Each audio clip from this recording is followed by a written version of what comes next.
रागनी और श्रद्धा दोनों क्लास में आई और सबसे पीछे वाले डेस्क पर जाकर बैठ गई। श्रद्धा रागनी की तरफ देखकर बोली, अब अपना मुंह ठीक कर और पढ़ाई पर ध्यान दे। एग्जाम आने वाले हैं। अगर तेरा ध्यान डाइवर्ट रहेगा तो तू कैसे टॉप करेगी हर बार की तरह। मैंने अपनी लाइफ की सिचुएशंस को कभी भी पढ़ाई पर हावी नहीं होने दिया और तू ये बात बहुत अच्छी तरह से जानती है। रागनी एक लापरवाही के ढंग से बोली। जानती हूँ, पर इतना ओवर कॉन्फिडेंट होना अच्छी बात नहीं है। श्रद्धा अपने बैग से एक भारी सी बुक निकालती हुई बोली, जो शायद हिस्ट्री की थी। ओवर कॉन्फिडेंट नहीं हूँ मैं। बस खुद पर यकीन है कि मैं कर लूंगी। बाकी ऊपर वाला है ना मेरे साथ। रागनी हंसकर बोली और श्रद्धा के आगे से वह बुक उठाकर अपने आगे रख ली।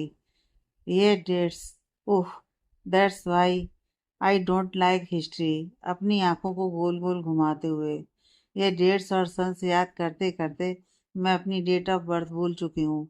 रागनी बुरा सा मुंह बनाकर बोली और वह बुक वापस से बंद कर दी, जो उसने बस यूं ही खोली थी, और फिर वापस से उस बुक को श्रद्धा के आगे रख दिया।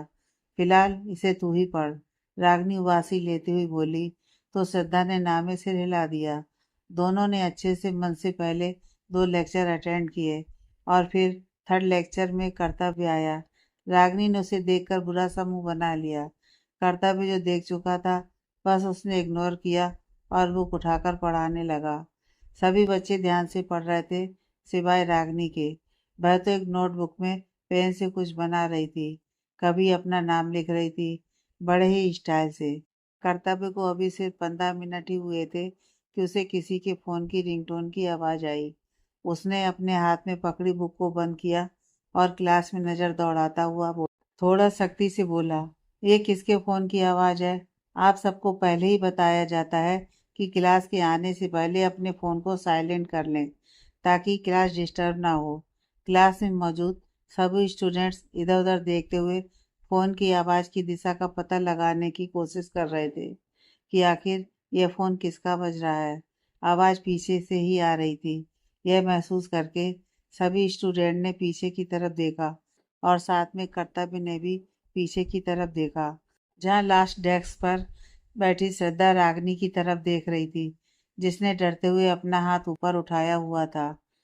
Get out from my class right now, कर्तव्य हल्के गुस्से में बोला, तो रागनी थोड़ा शर्मिंदगी महसूस करती हुई क्लास से बाहर चली गई। डिस्गस्टिंग, वह उसे जाते देख मन में बोला। और रागनी के तो मानो आजकल ग्रह नक्षत्र जैसे उल्टे ही चल रहे थे। बीते दिनों के साथ वह कर्तव्य की नजरों में चढ़ चुकी थी। किसी न किसी बहाने से कर्तव्य उसे क्लास से बाहर का रास्ता दिखा ही देता था। कभी बुक न लेकर आने पर, कभी काम पूरा न करने पर, कभी क्लास में टाइम पर न आने पर, और उसे जैसे अब सबकी आदत हो गई थी। कर्तव्य को देखकर ही चिढ़ जाती थी। कभी कभार तो वह खुद ही क्लास अटेंड नहीं करती थी। दोनों के बीच एक शीत युद्ध सा चलता रहता था। पूरी क्लास को पता था कि प्रोफेसर कर्तव्य की अनफेवरेट स्टूडेंट सिर्फ और सिर्फ रागनी थी। पर रागनी, जिसे इस बात से रत्ती भर भी कोई फर्क नहीं पड़ता था, कर्तव्य उसका नाम तक नहीं जानता था और ना ही उसने जानने की जहमत की थी। सुशील जी ने दिवेश जी को कह दिया था कि अभी 3 महीने रुक जाते हैं, शादी की बात फिर करेंगे। इसलिए फिर दिवेश जी ने रागनी के आगे कोई जिक्र ही नहीं किया और रागनी को लगने लगा कि शायद उसके दादाजी शादी के फैसले से खुद ही पीछे हट चुके हैं। पर ऐसा उसे ही लगता था। पर कर्तव्य, वह तो सिर्फ एक नाम यानी रागनी से ही प्यार कर बैठा था। हाँ, उसे सिर्फ नाम ही पता था उस लड़की का, जो उसकी वाइफ बनने वाली थी। अक्सर रागनी का नाम खुद के नाम से जोड़कर वह एक अलग ही सुकून महसूस करता था। अकेले बैठकर सोचता था उसके बारे में, इमेजिन करता था कि वह ऐसी होगी, वैसी होगी, कैसे सबसे बातें करती होगी, हंसते हुए कैसी लगती होगी, और न जाने क्या क्या ख्वाब संजो रहा था। हाँ, उसने उसके नाम को ही अपने दिल पर मानो लिख लिया था, रूह में उतार लिया था। उसके सिर्फ नाम से ही उसे एक अपनेपन का एहसास होता था, जो उसके थकान भरे चेहरे पर भी एक सुकून भरी मुस्कान ले आता था। एक हक का एहसास होता था उसे। पेट में तितलियां उड़ने लगती थीं। वह खुद हैरान था कि आखिर वह ऐसा क्यों सोच रहा है, क्यों इतना लगाव सा महसूस करता है वह इस नाम के साथ। यह नाम उसे क्यों अट्रैक्ट कर रहा है। जब से उसके दादाजी यानी सुशील जी ने उसे नाम बताया था, तब से ही यह हो रहा था उसके साथ। दिन में न जाने कितनी बार वह उसका नाम अपनी जुबान पर लाता था, यह तो उसे खुद नहीं पता था। 2 महीने कब निकल गए पता ही नहीं चला। एक रोज रागनी गाड़ी में पीछे वाली सीट पर बैठी हुई, थोड़ी परेशान सी बार बार हाथ में पहनी घड़ी को देख रही थी। आगे ड्राइविंग सीट पर ड्राइवर भी परेशान लग रहा था। लगभग आधे घंटे से वह इस हैवी जाम में फंसी हुई थी। ड्राइवर भैया, और कितना टाइम लगेगा? मैं लेट हो रही हूँ कॉलेज के लिए, मेरा पेपर है, वह परेशान सी बोली। और यहाँ उसका मन थोड़ा चिड़चिड़ा सा होने लगा था। एक तो आधे घंटे से जाम में फंसे हुए थे और ऊपर से जल्दी कॉलेज जाना था, पर अब वह काफ़ी लेट हो चुकी थी। आज उसका पहला ही पेपर था और वह बिल्कुल नहीं चाहती थी कि वह लेट होए। बस रागनी दीदी, थोड़ा और समय लगेगा, ड्राइवर भैया बोले। तो रागनी ने कुछ सोचकर अपना बैग उठाया और गाड़ी का दरवाज़ा खोलते हुए बोली, भैया, आसार लग नहीं रहे कि यह जाम रात तक भी खुलेगा और मुझे जल्दी कॉलेज जाना है, इसलिए मैं अब पैदल ही जाऊंगी। शायद ज़्यादा दूर नहीं रहा कॉलेज, आप छुट्टी के समय आ जाइएगा। पर रागनी दीदी, आप फिक्र मत कीजिए, कॉलेज पहुंचकर आपके पास मैसेज कर दूंगी कि मैं सही सलामत कॉलेज पहुंच गई हूँ। ओके। रागनी ड्राइवर भैया को परेशान देखकर उसके मन भाव समझ चुकी थी, इसलिए वह मुस्कुराकर बोली और फिर अपना बैग उठाकर आगे बढ़ गई। रागनी कुछ देर बाद ही कॉलेज के गेट पर थी। उसने टाइम देखा तो एग्जाम शुरू होने में सिर्फ 5 मिनट बची थी। वह अंदर की तरफ दौड़ पड़ी। वह भागती हुई एग्जाम हॉल के बाहर रुक गई। भागने की वजह से सांसें फूली हुई थी। उसने दरवाजे पर हाथ रखा और हाँफते हुए बोली, मे आई कम इन सर। कर्तव्य जिसकी ड्यूटी आज एग्जाम हॉल में लगाई गई थी, उसने उसकी तरफ देखा और फिर नामे सिर हिलाकर उसने अपनी घड़ी की तरफ देखा, जिसमें सिर्फ 2 मिनट बाकी थे। उसने बस अंदर आने का इशारा किया। रागनी जल्दी से आकर अपनी डेस्क पर बैठ गई।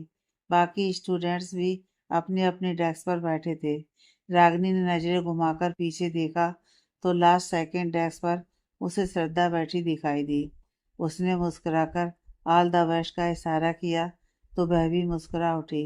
एवरीवन सिट प्रॉपरली, कर्तव्य थोड़ा ऊंची आवाज में बोला तो सभी स्टूडेंट्स सही से बैठ गए।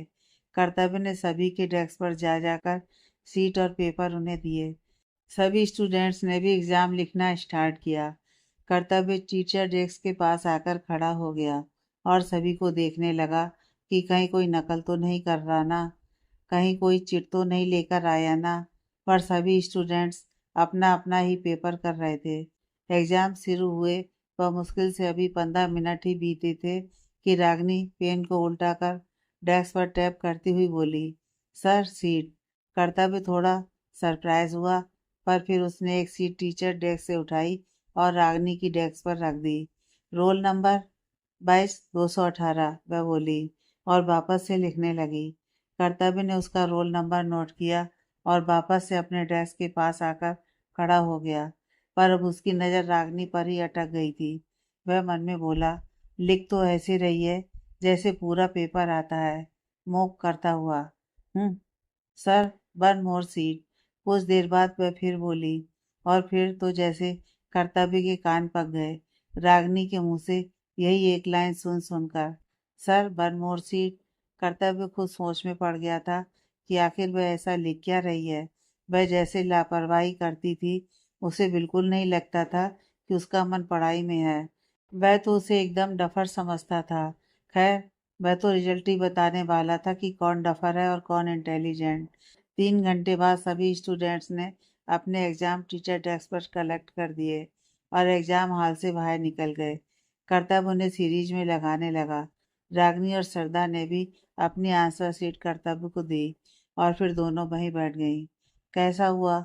श्रद्धा अपने हाथ को हल्का हल्का दबाती हुई बोली, जो शायद दर्द करने लगा था लिखते लिखते। ठीक हुआ। और तेरा? ठीक ठाक ही हुआ, श्रद्धा बुरा सा मुंह बनाकर बोली। चल यार, कैंटीन में चलते हैं, जोर की भूख लगी है। रागनी पेट पर हाथ रखकर बोली। कर्तव्य, जो सभी पेपर्स को सीरीज में रख रहा था, वह रागनी की बात सुनकर धीरे से बुदबुदाया। बोला, अजीब पागल लड़की है। क्या कहा सर आपने? रागनी, जिसने ये तो नहीं सुना कि कर्तव्य ने क्या कहा, और उसे लगा कि शायद कर्तव्य ने कुछ बोला है। कर्तव्य थोड़ा हड़बड़ाकर उनकी तरफ मुड़ा और नामे सिर हिलाकर बोला, नथिंग। रागनी ने ओके कहा और फिर श्रद्धा के साथ एग्जाम हॉल से निकलकर कैंटीन की तरफ बढ़ गई। कर्तव्य ने बस नामे सिर हिला दिया और सभी पेपर्स को उठाकर स्टाफ रूम की तरफ बढ़ गया। एक एक करके उनके फोर्थ सेमेस्टर के एग्ज़ाम ख़त्म हुए। कुछ दिनों के बाद वापस से कॉलेज शुरू हो गए। रागिनी की दिनचर्या सेम हो गई थी। कॉलेज से घर और घर से कॉलेज। एक रोज़ जैसे ही रागिनी कॉलेज आई तो उसे पता चला कि सेकेंड ईयर का रिजल्ट आ गया है। डिस्प्ले बोर्ड पर सभी स्टूडेंट के रिजल्ट का प्रिंट आउट निकाल कर लगाया गया। रागिनी, क्या आया होगा?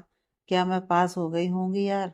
श्रद्धा डरी सी बोली, जो रागिनी के साथ डिस्प्ले बोर्ड से कुछ दूरी पर खड़ी थी, क्योंकि अभी डिस्प्ले बोर्ड के पास स्टूडेंट की काफ़ी भीड़ थी। इसलिए दोनों ने डिसाइड किया कि जब स्टूडेंट्स चले जाएंगे अपना अपना रिजल्ट देखकर, तब वह देखेंगी। यार, तुझे तो बस अपनी फिक्र है, कुछ मेरा तो सोच। मुझे तो अपना डर है, क्योंकि इस बार एग्ज़ाम कुछ खास नहीं हुए। मुझे तो लगता है कि पक्का नैया डूब गई होगी। दादाजी से आज 100% डांट पड़ेगी। रागनी अपनी उंगली को दांतों तले दबाती हुई बोली।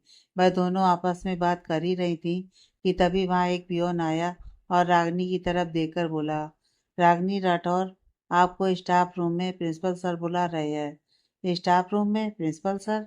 रागनी पियोन की तरफ देखकर बोली। तो पियोन बोला, जी, प्रिंसिपल सर स्टाफ रूम में ही है और वह आपको वहीं बुला रहे हैं। ठीक है, आप चलिए, मैं आती हूँ। रागनी बोली तो पियून वहां से चला गया। रागनी ने सिद्धा की तरफ देखा और बोली, सच में मैंने कुछ नहीं किया, पर ये मुझे बुला क्यों रहे हैं? अरे, वहां जाकर ही तो पता चलेगा कि क्यों बुलाया है। यहीं खड़ी खड़ी जोशी बन रही है। श्रद्धा चिढ़कर बोली। तो रागनी सामने डिस्प्ले बोर्ड की तरफ देखकर बोली, रिजल्ट बाद में देख लेंगे, फिलहाल देखते हैं कि आखिर कौन से गड़े मुर्दे उखाड़ रहे हैं। प्रिंसिपल साहब सुबह सुबह। हाँ, चलते हैं। फिर दोनों स्टाफ रूम की तरफ बढ़ गईं। मैं आई कम इन सर? रागिनी स्टाफ रूम के दरवाजे पर खड़ी होकर अंदर खड़े प्रिंसिपल की तरफ देखकर बोली थी। तो प्रिंसिपल सर ने अंदर आने का इशारा किया था। बाकी स्टाफ मेंबर्स भी वहीं खड़े थे, जिसमें कर्तव्य भी इन्वॉल्व था। कांग्रेचुलेशंस रागनी, आपने अपनी इतनी कड़ी मेहनत से इस बार भी टॉप किया है। वह बोले और वहीं रखी टेबल पर एक फ्लावर्स का बुके उठाया और रागनी की तरफ बढ़ा दिया। रागनी ने भी मुस्कुराकर वह पकड़ लिया।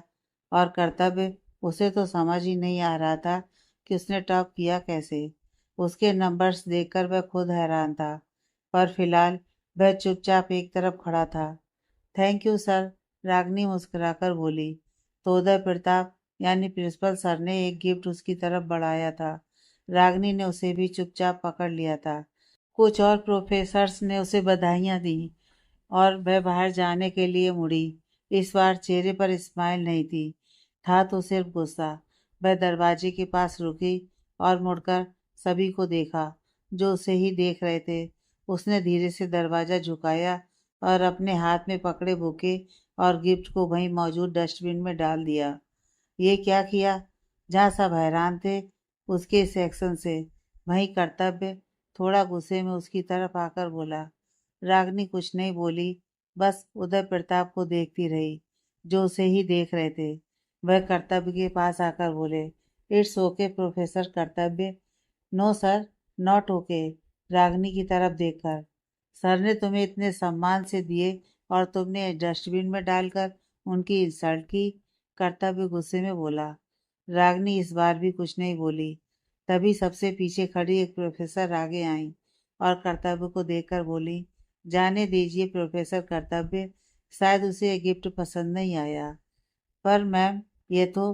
कर्तव्य ने कुछ बोलना चाहा, पर उससे पहले ही रागनी बोल उठी। बिल्कुल, बिल्कुल सही कह रही हैं प्रोफेसर रश्मि जी। रागनी रश्मि जी की तरफ देखकर बोली। रश्मि जी के दिल में दर्द सा हुआ उसकी बात सुनकर, पर उन्होंने चेहरे से नहीं लगने दिया। कर्तव्य को समझ नहीं आया कि यहाँ चल क्या रहा है। वह रागनी को उसके किए काम के लिए डांट रहा था, तो प्रिंसिपल उदय और प्रोफेसर रश्मि उसे कुछ कहने क्यों नहीं दे रहे थे। वरना जो रागनी ने किया था उसके लिए तो उसे अच्छी सी पनिशमेंट मिलनी चाहिए, और यहाँ उसकी बदतमीजी पर भी कोई कुछ क्यों नहीं बोल रहा था। चलो डुप्लीकेट नानू जी, उदय प्रताप सिंह की ओर देखकर, अब चलती हूँ।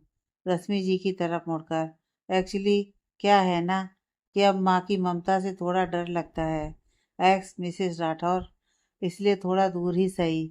ये गिफ्ट्स, ये फ्लावर्स मेरे अंदर जो नफरत है ना उसे ख़त्म नहीं कर सकते हैं। बोलकर वह मुस्कुराई और वहाँ से चली गई, और पीछे उदय प्रताप और रश्मि जी का चेहरा मुरझा गए थे। उदय प्रताप सभी की तरफ देखकर बोले, आप सभी अपनी अपनी क्लासेस में चले जाइए। बोलकर वह अपने केबिन में चले गए। कर्तव्य तो रागनी के कहे आखिरी शब्दों के बारे में सोच रहा था। डुप्लीकेट नानू, एक्स राठौर, नफरत। कर्तव्य कंफ्यूज सा वहां खड़ा था कि रश्मि जी के वहां से जाने के बाद एक प्रोफेसर दूसरे प्रोफेसर से बोली, रागनी के दादाजी ने उसे बहुत बिगाड़ दिया है, जिसकी वजह से ही तो वह अपने नाना जी और माँ से ऐसा बर्ताव करती है, वरना तो कौन बेटी अपनी माँ से ऐसे बात करती है। ये तो आपने सही कहा मिसेस रस्तोगी, वह दूसरा प्रोफेसर बोला, और वहां से जाने लगा तो कर्तव्य उन्हें रोकता हुआ बोला, आप क्या कह रहे हैं? उस लड़की रागनी राठौर से प्रिंसिपल सर और प्रोफेसर रश्मि का कोई रिश्ता है क्या? जी, शायद आप नए हैं इसलिए आप नहीं जानते। प्रोफेसर कर्तव्य, रागनी राठौर के नाना जी हैं हमारे प्रिंसिपल सर, और जो प्रोफेसर रश्मि है वह उसकी माँ है। जबकि सारा कॉलेज जानता है इस बारे में कि रागनी उन दोनों को देखना भी गवारा नहीं समझती। पता नहीं क्या हुआ था ऐसा। बोलकर वह प्रोफेसर भी वहां से चली गई, और कर्तव्य सन्न सा रह गया। कर्तव्य आ गए कॉलेज से। सुशील जी कर्तव्य को अंदर आता देख बोले, तो कर्तव्य भी मुस्कुराकर उनके पास चला आया। जी दादाजी, वह उनके पास बैठकर बोला।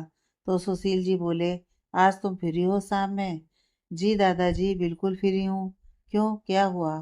ठीक है, तो फिर शाम को मेरे फ्रेंड के घर चलेंगे, तुम तैयार रहना, सुशील जी बोले। तभी कर्तव्य के दिमाग में एक ख्याल आया, तो वह बोला, कौन से फ्रेंड के घर दादाजी? दिवेश के घर। एक वही तो मेरा जिगरी यार है। कर्तव्य के कंधे को थपथपाते हुए, इसी बहाने तुम भी मिल लेना रागनी से, सुशील जी मुस्कुराकर बोले। तो कर्तव्य के चेहरे पर एक अलग ही चमक आ गई। कुछ देर वहीं बैठे रहने के बाद वह उठा और अपने रूम में आ गया। जिस लड़की का आज तक सिर्फ नाम ही सुना था, उसे मिलने की बेकरारी उसके चेहरे पर साफ साफ झलक रही थी। जिस लड़की के नाम से ही उसे प्यार हुआ था, आज वह उसे देखने वाला था फाइनली। आज इस ख्याल से ही वह खुद ब खुद मुस्कुरा उठा था। शाम को कर्तव्य आईने के सामने खड़ा खुद को कंफ्यूज होकर देख रहा था, या यूं कहें कि अपने कपड़ों को। आज वह रागनी से मिलने वाला था, तो वह बेस्ट लगना चाहता था। वो कहते हैं first impression is the last impression. वही कुछ कर्तव्य के साथ था। आज वह पहली बार मिल रहा था उससे, तो वह नहीं चाहता था कि उसका इम्प्रेशन गलत पड़े।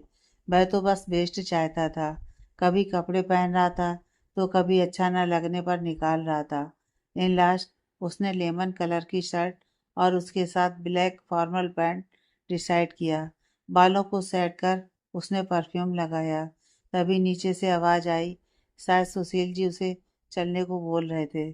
उसने एक बार खुद को सही से देखा और फिर अपना फ़ोन उठाकर नीचे आ गया। सुशील जी हॉल में ही बैठे उसका इंतजार कर रहे थे। चलें दादाजी, वह नीचे आते ही बोला। तो सुशील जी ने उसे ऊपर से नीचे तक देखते हुए बोले, वाह भाई क्या लग रहे हो। अच्छा नहीं लग रहा क्या? अच्छे नहीं बल्कि बहुत ही हैंडसम लग रहे हो। सुशील जी उठे और उसके पास आकर उसका कंधा हल्के से थपथपाते हुए बोले, थैंक यू दादाजी, अब चलें? हाँ हाँ चलो, सुशील जी मुस्कुराकर बोले, और फिर दोनों राठौर हाउस के लिए निकल गए।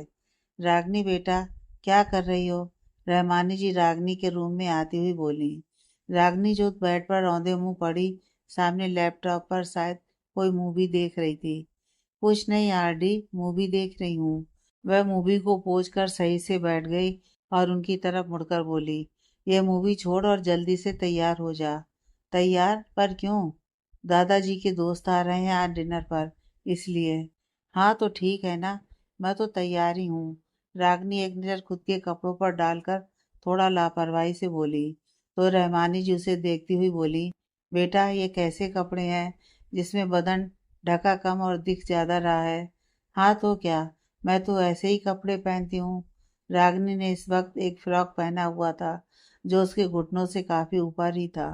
बेटा आज मेहमान आ रहे हैं तो वह सूट पहन लो जो मैं तुम्हारे लिए लेकर आई थी, रहमानी जी विनती करते हुए बोली। पहले तो रागनी नहीं मानी, पर फिर रहमानी जी के बहुत बार बोलने पर मान गई। अच्छा ठीक है, निकाल दीजिए। रागनी अपनी बाहें उनकी गर्दन के चारों तरफ लपेटकर बोली, आज मैं तुम्हें खुद से तैयार करूंगी। वह प्यार से उसके गाल को थपथपाते हुए बोली, आरडी आप बोल तो ऐसे रही हैं जैसे कोई रिश्ते वाले मुझे देखने आ रहे हैं। रागनी लैपटॉप को शट डाउन करती हुई हंसकर बोली, और रागनी की इस बात पर रहमानी जी एकदम खामोश रह गईं। रहमानी जी ने रागनी को तैयार किया और अपने साथ नीचे ले आईं। अभी तक वह आए नहीं थे। दिवेश जी हॉल में सोफे पर बैठे थे।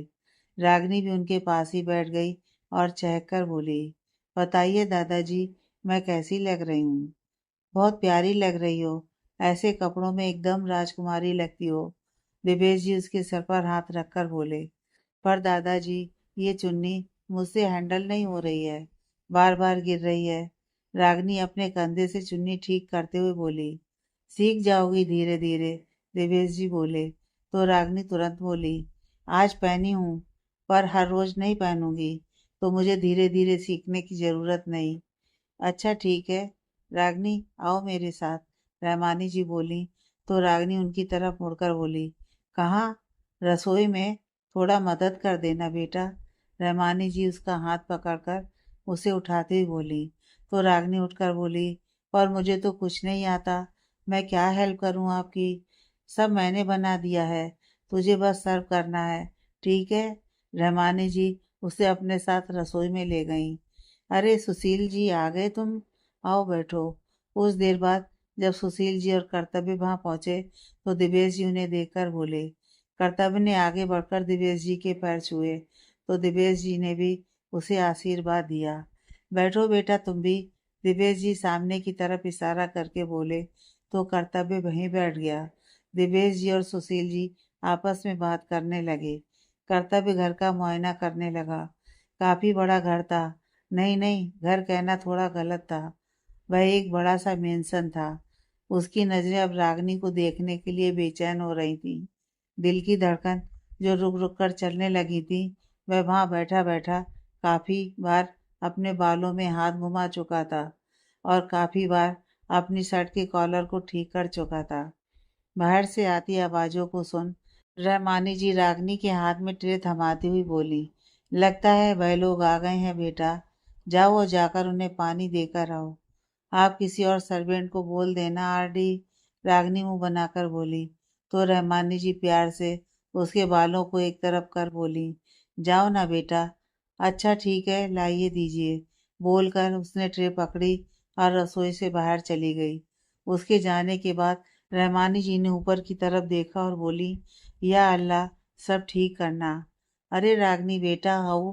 दिवेश जी सामने से आ रही रागनी को देखकर बोले तो वह भी मुस्कुरा दी। रागनी का नाम सुनते ही कर्तव्य का दिल असामान्य तरीके से धड़कने लगा था। कर्तव्य की पीठ रागनी की तरफ थी, इसलिए अभी तक ना रागनी उसे देख पाई थी और ना ही कर्तव्य उसे देख पाया था। क्या ये रागनी? ओ सीट! कर्तव्य रागनी को हैरानी से देखता हुआ मन में बोला। रागनी कर्तव्य को देखकर हैरान हुई थी, पर कुछ देर बाद वह नॉर्मल हो गई थी। लेकिन कर्तव्य, उसके साथ ऐसा नहीं था। वह तो जैसे किसी गहरे सदमे में जा चुका था। अपने सामने बैठी रागनी, जो सुशील जी से काफी हंस हंस कर बात कर रही थी, वह बस उसे ही देख रहा था। चेहरे पर कोई भाव नहीं था, पर दिल और दिमाग में एक अलग ही तूफान उमड़ चुका था।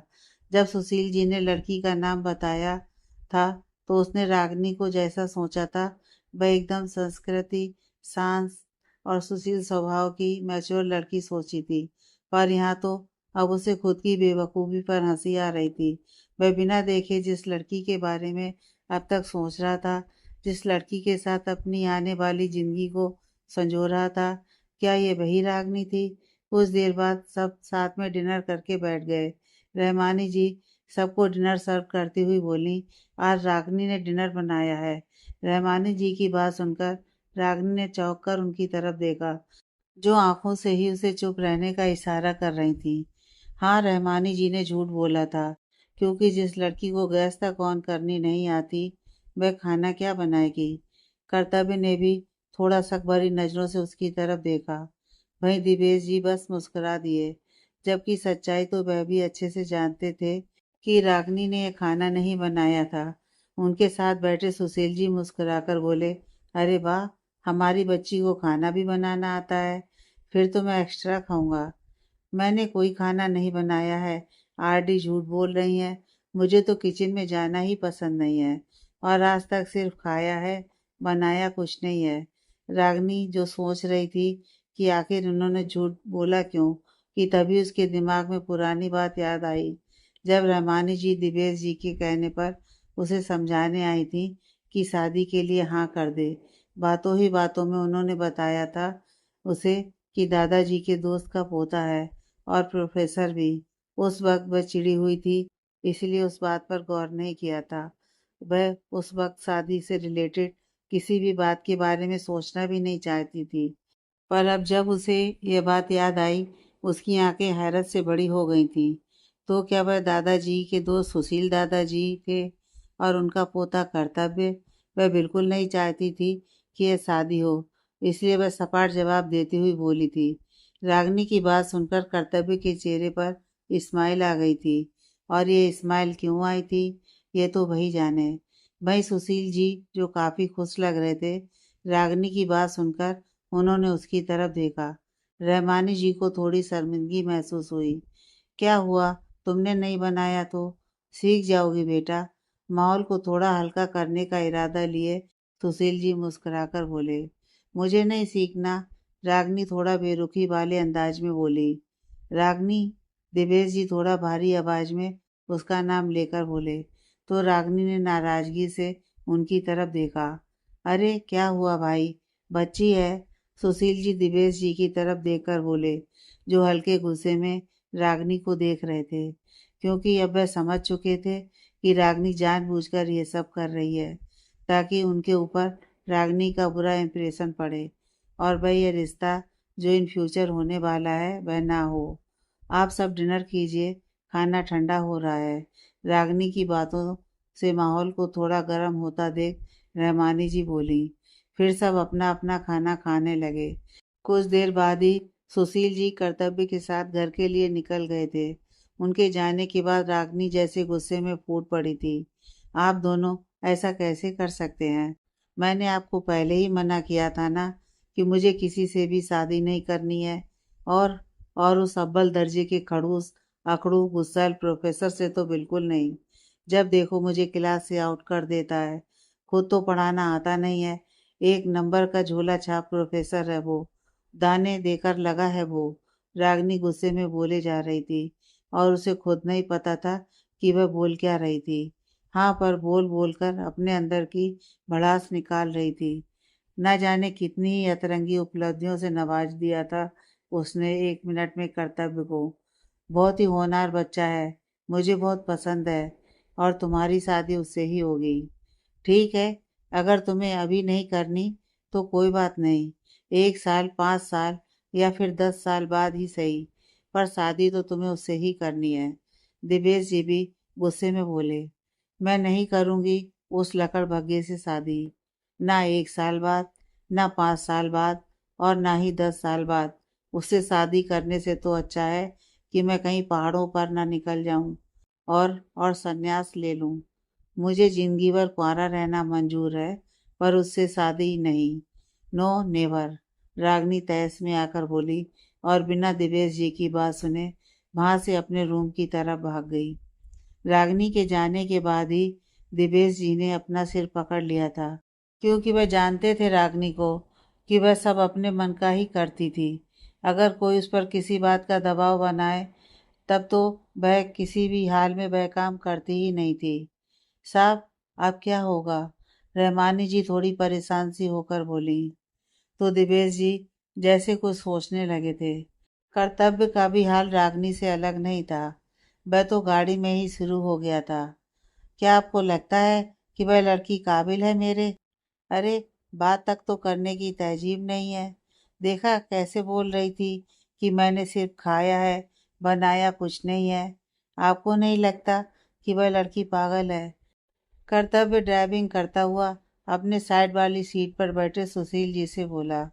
तो सुशील जी तुरंत बोले, तो क्या हुआ? बोला, अरे झूठ तो नहीं बोला ना? कुछ साफ साफ और सच सच बोला। मुझे तो बस यही चाहिए तेरी पत्नी के रूप में। तुम दोनों की जोड़ी खूब जमेगी। दादाजी, आपको क्या हो गया है?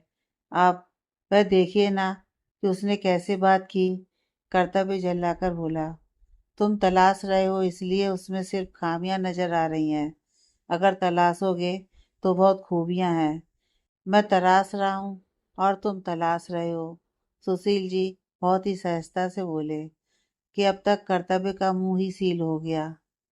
वह समझ चुका था कि उसके दादाजी यानी सुशील जी अपना पक्का मन बना चुके हैं उसकी शादी रागनी से ही करवाने का। और वह था ना अपने दादाजी का प्यारा पोता, कैसे ना कर सकता था। उसने एक गहरी सांस ली और सब समय पर छोड़ दिया। अगले दिन कर्तव्य जब क्लासरूम में आया तो आज उसे रागनी दिखाई नहीं दी। क्लास ओवर होने के बाद श्रद्धा क्लास से बाहर जाने लगी तो कर्तव्य ने उसे रोका था। 1 मिनट श्रद्धा। कर्तव्य अपनी बुक टीचर डेस्क से उठाकर उसकी तरफ बढ़ गया तो श्रद्धा ने मुड़कर उसकी तरफ देखा और बहुत ही पोलाइटली बोली, जी सर, चलते हुए बात करें? श्योर सर, श्रद्धा बोली और कर्तव्य के साथ कदम से कदम मिलाकर बाहर की तरफ बढ़ गई। रागनी कहाँ है? आज वह क्लास में नहीं दिखी। क्या वह आज नहीं आई? कर्तव्य बहुत ही आराम से बोला, सर, रागनी आई है पर वह क्लास में नहीं आई, कैंटीन में बैठी है। श्रद्धा पहले थोड़ा चौंकी थी कि क्या सच में कर्तव्य रागनी के बारे में ही पूछ रहा था, क्योंकि वह जानती थी कि कर्तव्य कुछ खास पसंद नहीं करता था उसे। एज ए स्टूडेंट क्लास में क्यों नहीं आई? पता नहीं सर, श्रद्धा अपने कंधे को उचकाकर बोली। ओके, तुम जाओ, कर्तव्य उसे बोला, क्योंकि वह दोनों चलते हुए स्टाफ रूम के सामने आ गए थे। कर्तव्य स्टाफ रूम में चला गया और श्रद्धा कैंटीन की तरफ चली गई। वह जैसे ही कैंटीन में आई सीधा रागनी के पास बैठ गई। रागनी कॉर्नर वाली टेबल पर बैठी थी, एकदम गुमसुम सी, क्योंकि कल के बाद उसके दिमाग ने जैसे काम करना बंद ही कर दिया था। कहीं भी मन नहीं लग रहा था उसका, ना घर और ना ही कॉलेज में। क्या हुआ यार? श्रद्धा उसके कंधे पर हाथ रखकर बोली। दिमाग खराब हो गया है यार, क्या करूं, कुछ समझ भी तो नहीं आ रहा। रागनी परेशान होकर बोली। अच्छा तो रुक, मैं तेरे लिए जूस और ग्रीन सैंडविच लेकर आती हूँ, क्योंकि जानती हूँ खाली पेट वैसे भी तेरे दिमाग की बत्ती गुल रहती है। श्रद्धा बोली और उठकर जूस और सैंडविच लेने चली गई। श्रद्धा के जाते ही एक लड़का वहां आया और रागनी से थोड़ा दूरी बनाकर बैठ गया। हाँ, पर उसकी बराबर नज़र रागनी पर जमी थी।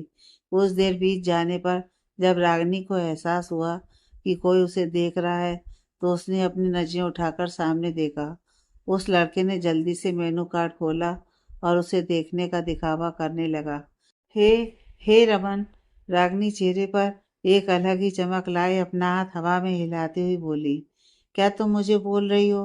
रमन मेनू कार्ड को नीचे कर उसकी तरफ देखकर बोला। तो रागनी ने जल्दी से अपनी गर्दन हिला दी। रमन अपनी जगह से उठा और रागनी के पास आकर बैठ गया। हाँ बोलो, क्या बोल रही थी? क्या तुम अभी मुझे देख रहे थे? रागनी उसके कंधे पर हाथ रखकर बोली। रमन को जैसे झटका लगा। नहीं, हाँ, मेरा मतलब है कि बस यूं ही देख रहा था, रमन अटक अटक कर बोला। रमन रागनी की क्लास में ही था और अक्सर उसे छुप छुप कर देखा करता था। शायद वह रागनी को पसंद करता था रागनी जानती थी, पर उसने हर बार उसे इग्नोर किया था। पर आज जैसे उसके दिमाग की बत्ती चालू हो गई थी उसे देखकर। रमन हैंडसम था और पढ़ाई में भी काफ़ी होशियार था। अच्छी फैमिली से बिलोंग करता था। हाँ, पर थोड़ा सा शांत टाइप का सा था, थोड़ा दब्बू सा। श्रद्धा जूस और सैंडविच लेकर आई तो रागनी को रमन के साथ बातों में लगा देख वह थोड़ा हैरान हुई। वह भी चुपचाप बैठ गई। हेलो श्रद्धा जी, रमन मुस्कुराकर श्रद्धा से बोला। तो श्रद्धा ने बस हाय कहा। रागनी ने जूस और सैंडविच रमन के सामने रख दिया और प्यार से बोली, लो खाओ, ये तुम्हारे लिए है। मेरे लिए? हाँ हाँ, तुम्हारे लिए। रागनी जूस की कैन को खोलकर उसके हाथ में रखते हुए बोली। रमन ने भी चुपचाप उसकी एक घूंट पी ली। कैसा है? रागनी बोली। अच्छा है। ये सैंडविच खाओ ना। खा रहा हूँ। अरे रागनी, वह खा लेगा ना, तुम छोड़ो ना। श्रद्धा थोड़ा झल्लाकर बोली, क्योंकि रागनी का बर्ताव उसे कुछ समझ नहीं आ रहा था। वह श्रद्धा की तरफ देखकर बोली, रुको ना यार। रमन की ओर देखकर, रमन, क्या तुम मेरे बॉयफ्रेंड बनोगे? ये क्या कह रही हो तुम? होश में भी हो? श्रद्धा जैसे गुस्से में रागनी की तरफ देखकर बोली, होश में ही हूँ, इसलिए बोली। रागनी उसे थोड़ा कूल डाउन करती हुई बोली, पर वह कहाँ होने वाली थी। रागनी रमन की तरफ देखकर फिर से अपनी बात को दोहराते हुए बोली, क्या तुम मेरे बॉयफ्रेंड बनोगे? रमन, जिसे अभी तक रागनी की बातों पर यकीन नहीं हो रहा था, वह बहुत ही ज्यादा हैरानी से बोला, मैं? हाँ यार, तुम ही। और कोई दिख रहा है क्या तुम्हें यहाँ? रागनी इस बार उसे घूर कर बोली। तो रमन ने डरते हुए कहा, पक्का? हाँ, रागनी तुरंत बोली। तो रमन ने अपनी गर्दन हिला दी। रागनी के चेहरे पर एक शैतानी मुस्कान आ गई। वह बोली, आज से तुम मेरे बॉयफ्रेंड। हे रागनी, तुम कुछ जल्दी नहीं कर रही हो? श्रद्धा रागनी की जल्दीबाजी देखकर उसे टोकते हुए बोली थी, कोई जल्दी नहीं है यार। और मैं तो कहती हूँ कि तू भी कोई फंसा ले अच्छा सा हैंडसम हंग। श्रद्धा के गाल को थपथपाते हुए, ठीक है बच्चा, रागनी थोड़ा शरारत से बोली। फिर रमन की ओर देखकर, चलो रमन, आज एक चक्कर पूरे कॉलेज में लगाते हैं। अभी? पर ये जूस और सैंडविच तो वेस्ट हो जाएंगे ना। रमन, जिसने अभी सैंडविच की एक बाइट ही ली थी, वह जूस और हाथ में पकड़े सैंडविच की तरफ देखकर बोला, क्योंकि अभी उसका मन था कि वह इसे पूरा खत्म करे। ओए ओए, ज्यादा भुक्कड़ मत बनो। उसके हाथ से सैंडविच लेकर वापस ट्रे में रखा और उसका हाथ टिश्यू पेपर से साफ कर उसे उठाते हुए, चलो अभी के अभी, मतलब अभी के अभी। रागनी उसे घूरती हुई बोली। अब रमन बेचारा क्या बोलता, चुपचाप अपना बैग उठाकर उसके साथ हो लिया। रागनी ने उसकी बाह में अपनी बाह डाली तो रमन कांपने लगा था। रागनी ने भी महसूस किया था। अरे क्या हुआ तुम्हें? ऐसे कांप क्यों रहे हो? रागनी ने चलते हुए ही आखिर उससे पूछ ही लिया। तो रमन अपनी घबराहट को छुपाते हुए बोला, आज पहली बार किसी लड़की ने ऐसे हाथ पकड़ा है, तो अजीब लग रहा है। ओह, ऐसा भी होता है क्या? पता नहीं, पर मेरे साथ हो रहा है। रमन सीधा ही बोल गया और रागनी मन ही मन हंस पड़ी, क्योंकि अगर सामने से हंसती तो पक्का ये यहाँ से चला जाता और जिस मकसद के लिए उसने इस गधे को अपना बॉयफ्रेंड बनाया था वह भी पूरा नहीं होता। कोई बात नहीं, अपने हाथ से उसके बालों को स्टाइल में थोड़ा उठाते हुए, आदत हो जाएगी। रागनी हंसकर बोली। और उसकी इस हरकत पर रमन ने अपना थूक गटका था। वह लगभग पूरे कॉलेज का एक चक्कर लगा चुकी थी, रमन की बाहों में बाहें डालकर, पर उसे वह सेटिस्फैक्शन नहीं मिली थी जो मिलनी चाहिए थी, क्योंकि जिसे दिखाने के लिए वह ये कर रही थी वह तो उसे कहीं नहीं दिखा था। अरे अरे, ज़्यादा सोचने की ज़रूरत नहीं है। हम हमारे प्रोफेसर कर्तव्य की ही बात कर रहे हैं। उसे अंदर से बहुत बेचैनी हो रही थी, क्योंकि अभी तक कर्तव्य ने उसे देखा नहीं था रमन के साथ। पर ऐसा उसे ही लग रहा था, क्योंकि कर्तव्य ऑलरेडी उसे देख चुका था, पर छुपकर, कि कैसे वह उसकी बाहें में बाहें डालकर इधर उधर भंवरी बन घूम रही थी। उसे बिल्कुल अच्छा नहीं लगा था, क्योंकि जो भी थी वह उसकी होने वाली वाइफ थी। और कौन ही लड़का चाहेगा कि उसकी होने वाली वाइफ किसी गैर मर्द की बाहों में बाहें डालकर हर जगह खुद की नुमाइश करती घूमे। छुट्टी के टाइम रागनी रमन और श्रद्धा के साथ ही कॉलेज गेट तक आई। रमन की तरफ देखकर, रमन, बाहर कोई भी तुमसे पूछे कि मैं कौन हूँ तो क्या कहोगे? तुम मेरी आज बनी गर्लफ्रेंड हो, रमन चहकर बोला। तो रागनी तुरंत उसे टोकते हुए बोली, गर्लफ्रेंड नहीं, फ्रेंड, ओके, जस्ट फ्रेंड।